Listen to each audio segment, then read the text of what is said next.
भारत माता की जय। भारत माता की जय। भारत माता की जय। वंदे मातरम। वंदे मातरम। वंदे मातरम। सबसे पहले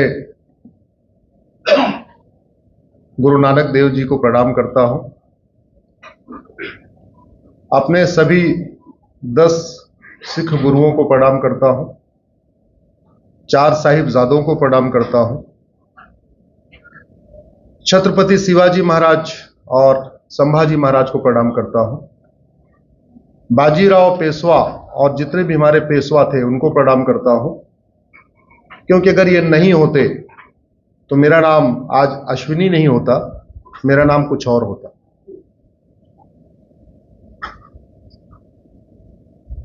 आप लोगों का भी नाम कुछ और होता। उस गलतफहमी मत रहिए केवल मेरा नाम बदलता, आपका भी नाम कुछ और होता। आज आपने विषय रखा हुआ है वक्फ। जब मैं वक्फ एक्ट के ऊपर रिसर्च कर रहा था 2018 में, लगभग 1 साल पहले मैंने रिसर्च किया, फिर मैंने पीआईएल फाइल किया था, तो मैं ये सोच रहा था कि जो नौकरशाहों को वेतन भत्ता गाड़ी बंगला मिलता है देशहित में कानून बनाने के लिए, वो इतनी बड़ी गद्दारी कैसे कर सकते हैं। फिर मुझे लगा नहीं, नेताओं की नौकरशाहों की इतनी हिम्मत नहीं पड़ेगी इतना बड़ा देश विरोधी कानून बनाने की। 100% ये शासन ने कहा होगा तुम बनाओ ऐसा। तो सवाल फिर वही होता है, सांसद और विधायक जो भारत की संविधान की शपथ लेते हैं, सांसदों और विधायकों की शपथ शेड्यूल 3 में लिखी हुई है, और कोई व्यक्ति इवन 5 लाख वोट से भी जीत जाए, जब तक वो शपथ नहीं लेता तब तक वो सांसद विधायक नहीं कहलाता। और शपथ क्या लेता है? देश की एकता अखंडता मजबूत करूंगा, सबके साथ न्याय करूंगा। उन सांसदों, विधायकों, मंत्रियों ने भारत के साथ कितनी बड़ी गद्दारी किया, भारत के साथ कितनी बड़ी मक्कारी किया, किसको खुश करने के लिए, किसके इशारे पे किया, इस पे बहुत गंभीरता के साथ चिंतन होना चाहिए। और जब कोर्ट में मैटर गया, आप सब जानते हैं, सारे एडवोकेट्स हैं, पीआईएल हमेशा चीफ जस्टिस के यहां लगती है, तो जब मैं उनको ग्राउंड दिखा रहा था तो वो भी चौंक गए। जब मैं उनको सेक्शन पढ़वा रहा था, देखिए क्या क्या लिखा हुआ है सेक्शन में, तो वो भी चौंक गए। हमने 200 के आसपास 200 पीआईएल मेरी हो चुकी है। मुझे सबसे ज्यादा जो ग्राउंड मिले, सबसे ज्यादा इलीगैलिटी मिली, वो 2 कानूनों में मिली। एक वक्फ एक्ट और दूसरा place of worship act. Supreme court में जो पीआईएल होती है ना, उसकी प्रेयर तो स्मॉल ए, स्मॉल बी, स्मॉल सी होती है, एक फिक्स पैटर्न है उसका। और जो ग्राउंड होता है वो capital A, capital B, capital C ऐसे लिखा जाता है। मेरी सारी पीआईएल में किसी में 6 ग्राउंड, किसी में 7 ग्राउंड, किसी में 8 ग्राउंड है। प्लेस ऑफ वर्शिप एक्ट और वक्फ एक्ट में A to Z यानी 26 ग्राउंड है। मैंने कोशिश नहीं किया, हो सकता नहीं तो 2-4 और भी मिल जाते। इतना बड़ा देशद्रोह किसके लिए? सत्ता की खातिर। रहते भारत में है, खाते भारत का है, वेतन भत्ता भारतीयों के टैक्स के पैसे से लेते हैं, चार्टर्ड प्लेन में घूमते हैं भारत के लोगों के पैसे से, और कानून बनाते हैं भारत विरोधी। जब देश आजाद हो गया तो जो प्रॉपर्टी होती है बाय डिफॉल्ट उसका कस्टोडियन कौन होता है? सेंट्रल गवर्नमेंट होती है। अंग्रेज चले गए तो अंग्रेजों की जितनी बिल्डिंग थी उसका कस्टोडियन कौन हो गया? Central government. Rashtrapati Bhavan central government, संसद सेंट्रल गवर्नमेंट, जो भी है उन्होंने बनाया, हाई कोर्ट बनाई सेंट्रल गवर्नमेंट, सुप्रीम कोर्ट बनाई सेंट्रल गवर्नमेंट। तो वैसे ही जब बाबर, हुमायूं, तुगलक, गजनी, गोरी, लोधी, ऐबक, खिलजी चले गए तो उनकी प्रॉपर्टी का कस्टोडियन कौन हुआ? जोर से बोलिए जरा। देखो भैया, एक तरफा बात नहीं बनेगी, आपको लगातार मेरे सवालों का जवाब देना पड़ेगा। मैं अपना कोई विचार आपके ऊपर थोपना नहीं चाहता, मैं आपसे सवाल पूछूंगा, आप जवाब दीजिए। आप सहमत है तो भी, असहमत है तो भी मेरे सवालों का जवाब देते जाइए। तो जब बाबर, हुमायूं, तुगलक, गजनी, गोरी की प्रॉपर्टी का कस्टोडियन कौन हुआ? भारत सरकार। एज पर कॉन्स्टिट्यूशन भारत सरकार हुई। जब भारत सरकार हुई तो जितनी भी जमीनें थी वो किसको मिलनी चाहिए थी? लेकिन जवाहरलाल नेहरू जी ने 1954 में वक्फ एक्ट बनाया और वो सारी जमीनें किसको हैंड ओवर कर दिया? ये देश से गद्दारी हुई कि नहीं? मक्कारी हुई कि नहीं? और सबसे बड़ी बात, भारत के कॉन्स्टिट्यूशन में WAQF कहीं लिखा ही नहीं है। भारत के कॉन्स्टिट्यूशन में WAQF आप मुझे दिखाइए किस पन्ने पे लिखा हुआ है? जो काम का बंटवारा है शेड्यूल 7 में, उसमें लिस्ट 3 में एंट्री नंबर 28 में क्या लिखा हुआ है? चैरिटी और एंडाउमेंट। और जो लिस्ट 1, लिस्ट 2, लिस्ट 3, चाहे वो यूनियन लिस्ट है, स्टेट लिस्ट है, कॉन्करेंट लिस्ट है, उस सब्जेक्ट पे जो भी कानून बनेगा वो कहां बनेगा? Subject to article 14, 15, 16, article 19, article 21। यानी जो काम का बंटवारा है उस पर जो भी कानून बनेगा वो किसकी स्पिरिट में बनेगा? इक्वलिटी की स्पिरिट में बनेगा, सबके लिए समान होगा। तो नेहरू जी को अगर बनाना था तो क्या बनाना था? Uniform charity code, uniform endowment code, uniform property code. Hindi में कहेंगे समान दान संहिता, समान धर्मस्थल संहिता, समान संपत्ति संहिता। यही तो बनाना चाहिए। जब मजहब के आधार पर विभाजन हुआ, फिर मजहब के आधार पर कानून बन सकता है क्या? सारे एडवोकेट जोर से बोलिए, आपकी आवाज पार्लियामेंट तक पहुंचनी चाहिए, सुप्रीम कोर्ट तक भी पहुंचनी चाहिए। जब मजहब के आधार पर विभाजन हुआ तो मजहब के आधार पर कानून बन सकता है क्या? भारत के संविधान में केवल 2 लोगों को छूट दिया हुआ है। आर्टिकल 15 कहता है महिलाओं और बच्चों के लिए अलग से कानून बना सकते हो। आर्टिकल 46 कहता है SC ST के लिए कुछ अलग से कानून बना सकते हो। तो आप महिला आयोग भी बना सकते हो, बच्चों का आयोग बना सकते हो, या SC ST के लिए अलग से कमीशन, अलग से आयोग बना सकते हो। रिलीजन के आधार पर आप कुछ नहीं कर सकते। और इसीलिए आर्टिकल 13 में क्लेरिफाई कर दिया। हमारे फ्रेमर्स ने आर्टिकल 13 में क्या कहा? आर्टिकल 13 में कहा कि आज के दिन, कौन से दिन? 26 जनवरी 1950। उन्होंने कहा आज के दिन जितने भी नियम कानून भेदभाव करने वाले चल रहे हैं, जितने कस्टम भेदभाव करने वाले चल रहे हैं, जितनी रीतियां भेदभाव करने वाली चल रही हैं, जितने रूल्स रेगुलेशन भेदभाव करने वाले चल रहे हैं, आज के दिन खत्म हो गए। आर्टिकल 13 यही कहता है। हम लोग आर्टिकल 13 पे चर्चा नहीं करते। आर्टिकल 13 पे गंभीरता के साथ चर्चा होनी चाहिए। उन्होंने कहा क्या इस पे? आर्टिकल 13 कहता है कि आज की डेट के पहले जितने नियम कानून खत्म, यानी अंग्रेजों ने जो वक्फ एक्ट बनाया था वो सीज हो गया, खत्म हो गया। लेकिन इतनी बड़ी मक्कारी कि 1913 का अंग्रेजों का वक्फ एक्ट खत्म हुआ इस आर्टिकल 13 के चक्कर में, 1954 में उससे भी खतरनाक कानून बना दिया।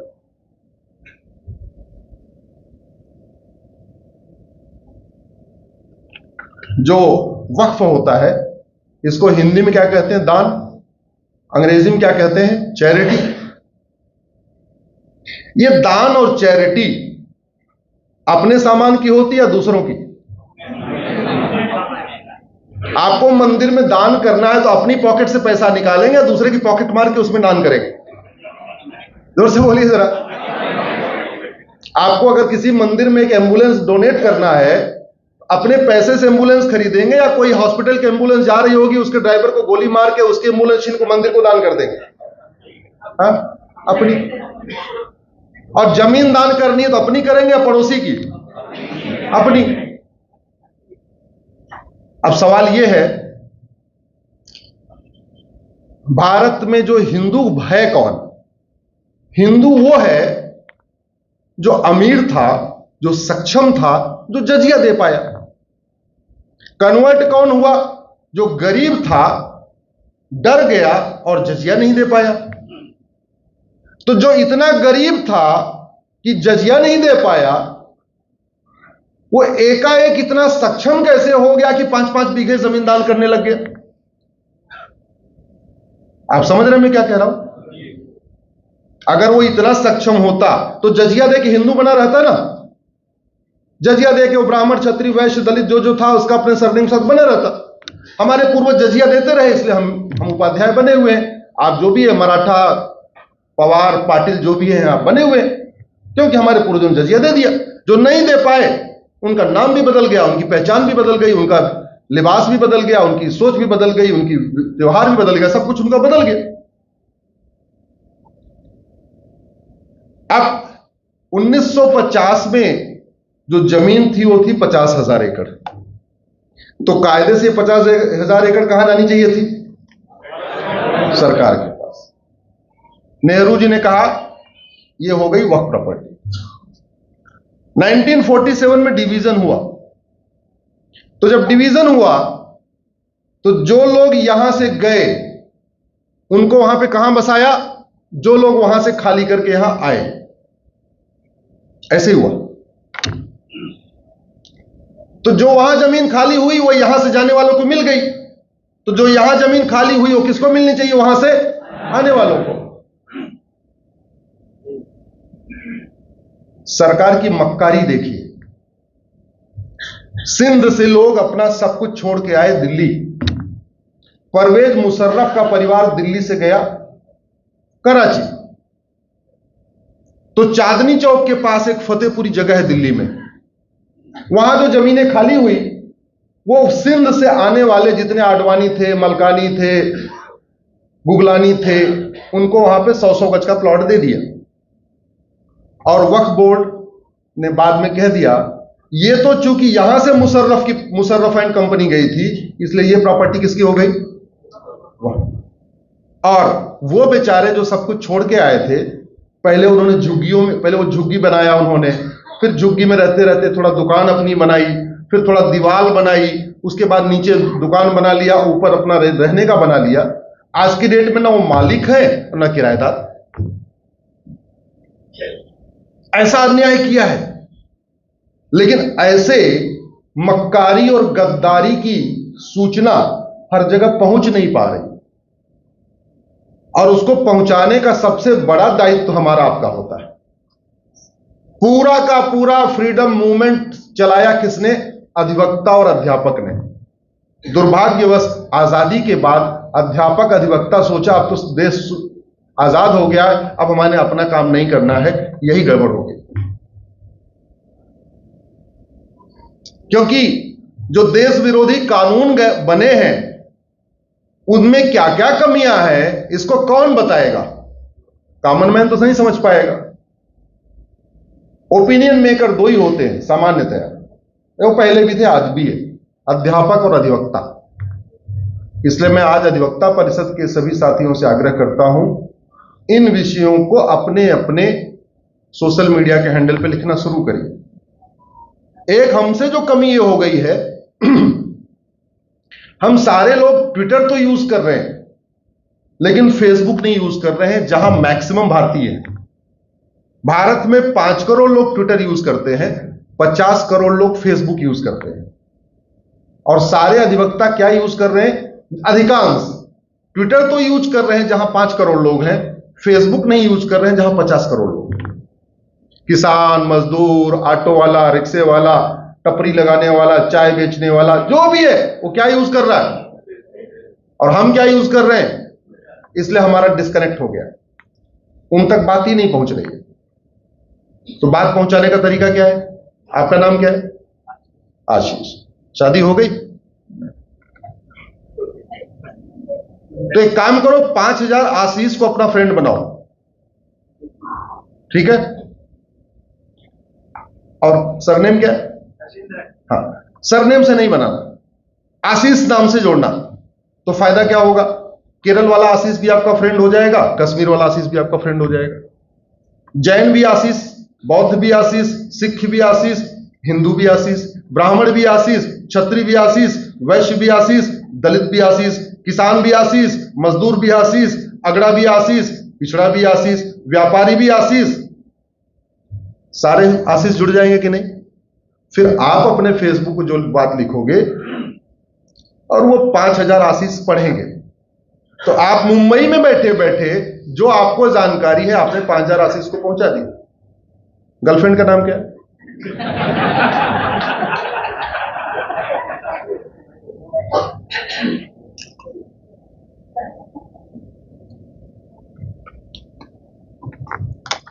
चलो मान लो रश्मि है।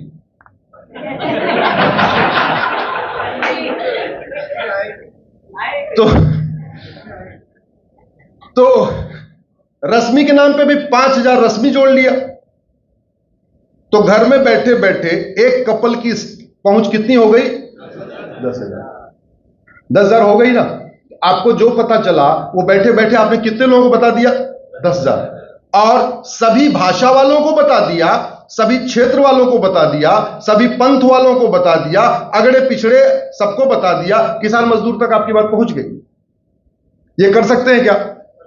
आज से शुरू करेंगे क्या? पक्का? हाथ उठा के बोलिए भारत माता की, भारत माता की, भारत माता की।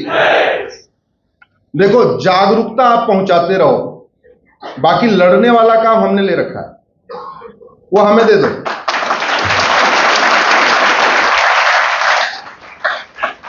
हम लड़ते रहेंगे सुप्रीम कोर्ट में, लेकिन जो गलत चीजें हुई हैं उसको जन जन तक पहुंचा दो। आप इतना काम कर दो बस, हमें आपसे इतनी ही मदद की उम्मीद है, इससे ज्यादा नहीं चाहिए।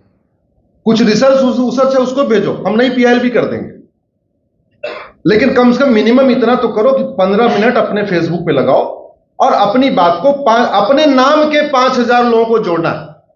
तुम्हारा क्या नाम बेटा? हाँ हाँ,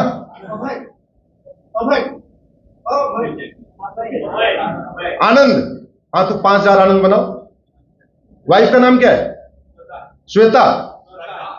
श्रद्धा, तो श्रद्धा को बोलो 5,000 श्रद्धा भी जोड़े। आनंद और श्रद्धा मिलके टोटल कितने हो गए? 10,000। शुरू करोगे? ठीक।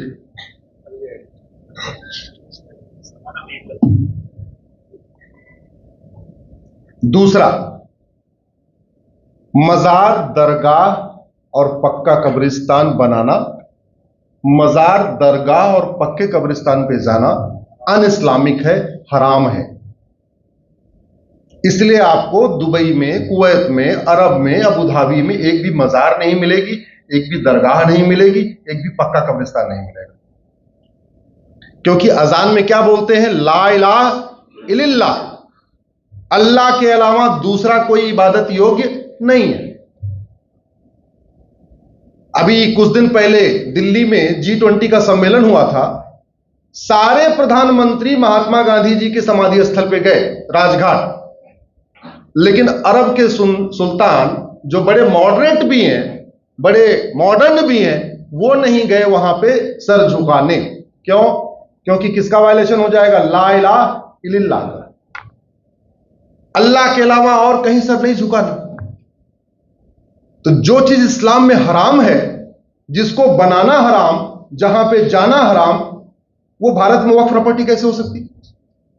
ऐसा तो नहीं हो सकता कि वक्फ डिफिनेशन दुबई में कुछ अलग होगी, वक्फ डिफिनेशन भारत में कुछ अलग होगी। हो सकती है क्या?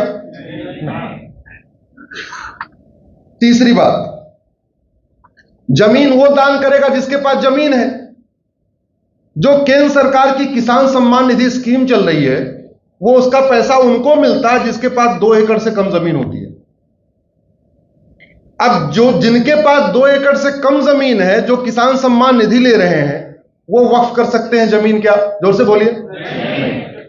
जो सक्षम है वो कर सकते हैं, लेकिन जो सक्षम है वो बता नहीं रहे कि हमारे पूर्वज ने कितने किया। मैं पब्लिकली कई बार बोला कि मदनी साहब एक बार ये बताएं उनके पिताजी ने, उनके दादा ने कितनी जमीन वक्फ किया। ओवैसी साहब ये बताएं उनके पिता और उनके दादा ने कितनी जमीन वक्फ किया। दुरानी साहब बताएं, बुखारी साहब बताएं, बाकी छोड़ो, मुंबई में आपके बहुत बड़े करोड़पति अरबपति हैं। सैफ अली खान बताएं उनके पिताजी ने कितनी वक्फ किया। शाहरुख खान बताएं उन्होंने कितना वक्फ किया। सलमान खान बताएं उन्होंने कितना वक्फ किया। अरे भाई, जमीन दान करेंगे तो कागज होगा कि नहीं होगा? होना चाहिए कि नहीं? तो कागज दिखाने में कोई शर्म है क्या? बिरला जी पूरे देश में बिरला मंदिर बनवाते हैं, धर्मशाला बनवाते हैं, वो तो कागज दिखा रहे। पूरे देश में जैन समाज के लोग जैन धर्मशाला बनाते हैं, वो तो कागज दिखाने के लिए तैयार है। पूरे देश में माहेश्वरी समाज के लोग माहेश्वरी धर्मशाला बनाते हैं, वो तो कागज दिखाने के लिए तैयार है। अग्रवाल समाज तैयार है, माहेश्वरी समाज तैयार है, जैन समाज तैयार है, खत्री समाज तैयार है, सब अपनी कागज दिखाने के लिए तैयार है कि हमने कहां दान किया। तो कोई फूफा है क्या कि नहीं हम आपको नहीं दिखाना पड़ेगा, बाकी सबको दिखाना पड़ेगा? ये चलेगा क्या? नहीं। अब इस कानून से दिक्कत कैसे हो रही है? इतनी अनलिमिटेड पावर दे दिया जो दुनिया में कहीं नहीं है। दिक्कत यह हो रही है, लैंड फंडामेंटल राइट नहीं है। Land is not a fundamental right. तो जो फंडामेंटल राइट नहीं है वो आर्टिकल 25, 26 का पार्ट कैसे हो गया? इसका मतलब लैंड आर्टिकल 25, 26 का पार्ट ही नहीं है। इसलिए जिस दिन मैं पार्लियामेंट गया था जेपीसी में, सारा अपोजिशन वॉकआउट कर गया था, क्योंकि लगातार वो इतने दिन से एक ही झूठ बोल रहे हैं कि वक्फ जो है हमारा आर्टिकल 26 का 25 का मुद्दा है, ये मजहबी मुद्दा है, ये धार्मिक मुद्दा है। सच्चाई है वक्फ प्योरली जमीन का मुद्दा है, ये फंडामेंटल राइट का मुद्दा ही नहीं है। और जमीन का मुकदमा डिसाइड करने के लिए कोई बोर्ड ट्रिब्यूनल हो ही नहीं सकता। जमीन का मुकदमा डिसाइड करने के लिए कहां शुरू होगा? रेवेन्यू कोर्ट से। जमीन के मुकदमे के लिए ऐसा नहीं हो सकता मजहब के आधार पर अलग अलग ट्रिब्यूनल होगा, अलग अलग बोर्ड होगा। यह शुद्ध रूप से क्या मुद्दा है? ये लैंड का मुद्दा है, ये धार्मिक मामला ही नहीं है। लेकिन झूठ परोसा जा रहा है, परोसा जा रहा है। उनका नेटवर्क इतना तगड़ा है, उनका सिस्टम इतना तगड़ा है, फेसबुक पे उनकी प्रेजेंस इतनी तगड़ी है तो झूठ फैलाते जा रहे हैं कि हमारा तो धार्मिक मुद्दा, धार्मिक मुद्दा। धार्मिक मुद्दा कहां से हो गया? प्योरली सिविल मुद्दा है ये तो। भारत में और भी ट्रिब्यूनल हैं, मुझे कोई एक ट्रिब्यूनल बताइए जो रिलीजन के आधार पे हो। जीएसटी ट्रिब्यूनल है, सबके लिए है। इनकम टैक्स ट्रिब्यूनल सबके लिए, एनजीटी सबके लिए, एनसीडीआरसी सबके लिए, क्लैट, एनक्लैट सबके लिए। कोई ट्रिब्यूनल किसी रिलीजन के लिए है क्या? तो फिर यह कैसे हो सकता है? रिलीजन के आधार पे कोई ट्रिब्यूनल हो ही नहीं सकता, और रिलीजन के आधार पे जमीन का डिस्प्यूट किसी ट्रिब्यूनल में चल ही नहीं सकता। आप बताइए सारे अधिवक्ता है कोई? जमीन का मुकदमा तो वहीं चलेगा, पहले नीचे जाएगा, एसडीएम क्या जाएगा, फिर एडीएम क्या जाएगा, फिर डीएम क्या जाएगा, अलग अलग डिपेंड करता है। आपके यहां महाराष्ट्र में क्या व्यवस्था मुझे नहीं पता। यूपी में तो सबसे पहले चकबंदी अधिकारी क्या जाएगा, फिर एसओसी क्या जाएगा, फिर डीडीसी क्या जाएगा, फिर वो हाईकोर्ट चकबंदी कमिश्नर क्या जाएगा, फिर हाईकोर्ट, फिर सुप्रीम कोर्ट, ऐसे चलता है। लगभग इसी से मिलती जुलती व्यवस्था आपके यहां भी होगी। ट्रिब्यूनल में थोड़ी चल सकता है, बोर्ड में थोड़ी चल सकता है। तो ये वक्फ बोर्ड कर क्या रहा है? ये दो काम कर रहा है। चूंकि इसका हेडक्वार्टर हमेशा स्टेट कैपिटल में होता है, तो स्टेट कैपिटल से 400-500 किलोमीटर के जो दूर लोग बैठे हैं, उनमें जो अमीर होते हैं उनको तो नोटिस भेजता है, परेशान करता है, एक्सटॉर्शन करता है। उनको बोलता है भाई एक काम करो, आओ, आ जाओ मुंबई। अब नागपुर यहां से कितना किलोमीटर होगा? 500-600 किलोमीटर होगा, 500 होगा, 800 है, ठीक है। अब 800 किलोमीटर सोचेगा यार नागपुर से मुंबई जाना आना जाना आना, एक काम करो 5-10 लाख रुपए देखो इसको निपटा लो। तो पहला काम वक्फ बोर्ड क्या कर रहा है? नोटिस भेज के एक्सटॉर्शन करता है। दूसरा वक्फ बोर्ड क्या काम कर रहा है? नोटिस भेज के कन्वर्जन कर रहा है। झाबुआ से भोपाल 700 किलोमीटर दूर है, झाबुआ में वो नोटिस भेजता है आदिवासियों को। आदिवासियों ने कभी अपने लोकल थाना देखा नहीं, कभी उन्होंने लोकल तहसील नहीं देखी, आदिवासियों कोर्ट कचहरी से कोई चक्कर ही नहीं होता। और नोटिस भेज के वो कह रहा है काम करो तुम्हारा पूरा गांव वक्फ प्रॉपर्टी है। बोले क्या करना है? बोले भोपाल आओ जवाब देने। उन्होंने कभी अपना झाबुआ का डिस्ट्रिक्ट हेडक्वार्टर तो देखा नहीं, वो भोपाल बेचारे कैसे पहुंचे? बोले फिर क्या करें? बोले कन्वर्ट हो जाओ तो बच जाएगा। भारत में इससे घटिया कानून हो सकता है क्या? और इसको बनाने वालों से घटिया सरकार कोई हो सकती है क्या? इसको बनाने वालों से घटिया प्रधानमंत्री कोई हो सकता है क्या? इसको बनाने वालों से घटिया कानून मंत्री, घटिया गृह मंत्री कोई हो सकता है क्या? लेकिन सब कुछ इसलिए चल रहा है, हम सारे लोग जानते हुए भी अपने तक अपनी जानकारी लेकर बैठे हुए उसको एक्सपेंड नहीं कर रहे, उसको आगे नहीं बढ़ा रहे। एक तरफ एक्सटॉर्शन हो रहा है, एक तरफ कन्वर्जन हो रहा है, अमीरों से एक्सटॉर्शन, गरीबों का कन्वर्जन, और कह रहे हैं ये हमारा आर्टिकल 25-26 का मुद्दा है, सीधे सीधे लैंड का मुद्दा है। और नतीजा क्या हुआ? इसने 10 लाख एकड़ जमीन कब्जा कर लिया। भारत दुनिया के 50 देशों का क्षेत्रफल 10 लाख एकड़ से कम है, और 50,000 एकड़ इसने आजादी के पहले कब्जा कर रखा था। लेकिन जो ज्यादा कब्जा हुआ है वो 1950 के बाद हुआ है, नेहरू वाले कानून से। नेहरू वाले कानून से केवल 2.5 लाख एकड़ कब्जा हुआ था, और जो ज्यादा कब्जा हुआ है वो 1995 नरसिम्हा राव वाले कानून से हुआ है। और उससे भी खतरनाक कब्जा शुरू हुआ 2013 में मनमोहन सिंह वाले कानून से। जो तेजी के साथ कब्जा होना शुरू हुआ है वो 2013 के बाद शुरू हुआ, जहां यह कर दिया कि जहां हाथ रखा वही तुम्हारी जमीन। पार्लियामेंट को बता दिया वक्फ बोर्ड की प्रॉपर्टी, 1,500 साल पुराने मंदिर को बता दिया वक्फ प्रॉपर्टी, 3-3 हजार साल पुराने गांव को बता दिया वक्फ प्रॉपर्टी। जितनी ऊसर जमीन है वक्फ प्रॉपर्टी, जितनी बंजर जमीन है वक्फ प्रॉपर्टी, जितना खेल का मैदान है वक्फ प्रॉपर्टी, नदियों की किनारे की जमीन वक्फ प्रॉपर्टी, पहाड़ों की जमीन वक्फ प्रॉपर्टी। और नहीं पेट भरा, हाईवे पे जा रहे थे, जहां खाली देखा 1-2 किलोमीटर तक सुनसान, एक वहां पे छोटा सा पत्थर रखा, बोले ये दरगाह वक्फ प्रॉपर्टी। और जा रहे थे, फिर एक छोटा सा पत्थर रखा, बोला ये कब्रिस्तान, ये भी वक्फ प्रॉपर्टी। और देखा और आगे कोई सुनसान, 1 किलोमीटर तो कोई नहीं है, एक जो है छोटा सा वो बना दिया मजार, बोले ये भी वक्फ प्रॉपर्टी। इतना बड़ा भारत में खेल इसलिए हो रहा है क्योंकि हम कहीं ना कहीं अपनी ड्यूटी नहीं निभा रहे। बुरा मत मानिएगा, आप सब हमारे भाई हैं, आप सब भाई हैं। अगर आपके सामने मैं कड़वी बात नहीं कहूंगा तो मैं कहां कहूंगा। लेकिन हमारी ये कमी रही कि हम इतने दिन चैलेंज नहीं कर पाए, और चैलेंज भी कर पाए तो बता नहीं पाए सबको। इस पे जो सारा डिस्कशन हुआ है, जब हमारी पीआईएल पे सरकार को नोटिस हुआ उसके बाद ही पूरा डिस्कशन हुआ है, उसके पहले डिस्कशन हो ही नहीं रहा था इसमें। मालदीव का क्षेत्रफल 75,000 एकड़ है, और भारत में वक्फ बोर्ड ने 10 लाख एकड़ जमीन पे कब्जा किया हुआ है, यानी 12 मालदीव बन जाएगा भारत में वक्फ बोर्ड के ऊपर। सिंगापुर 1,80,000 एकड़, वक्फ बोर्ड ने कब्जा किया हुआ है 10 लाख एकड़, यानी 5 सिंगापुर बन जाएगा, फिर भी 50,000 एकड़ जमीन बचेगी। बहरीन 1,90,000 एकड़, वक्फ बोर्ड के पास 10 लाख एकड़, 5 बहरीन बन जाएगा। हांगकांग 2.5 लाख एकड़, वक्फ बोर्ड के पास 10 लाख एकड़, 4 हांगकांग बन जाएगा। डेनमार्क 3.5 लाख एकड़, वक्फ बोर्ड के पास 10 लाख एकड़, 3 डेनमार्क बन जाएगा। मॉरिशस के पास 5 लाख एकड़, वक्फ बोर्ड के पास 10 लाख एकड़, यानी 2 मॉरिशस बन जाएगा। लग्जमबर्ग के पास 6 लाख एकड़, साइप्रस का एरिया 8 लाख एकड़, जॉर्जिया का एरिया 9 लाख एकड़। ऐसे दुनिया के 50 देश हैं जिनका क्षेत्रफल 10 लाख एकड़ से कम है, और भारत में एक घटिया कानून के कारण 10 लाख एकड़ जमीन पे कब्जा हो गया। हम देखते रह गए, हमने इसके खिलाफ आवाज नहीं उठाया। चलो जो हुआ सो नहीं हुआ, अब आगे से आवाज उठाना है कि नहीं? आवाज उठाने का तरीका मैंने आपको बताया।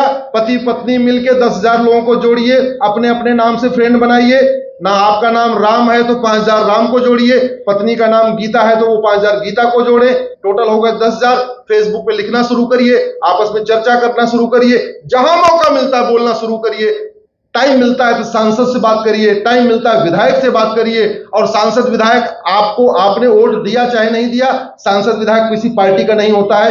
जब तक वो चुनाव लड़ता है तब तक पार्टी का होता है। जैसे वो संविधान की शपथ लेता है वैसे वो सबका हो जाता है।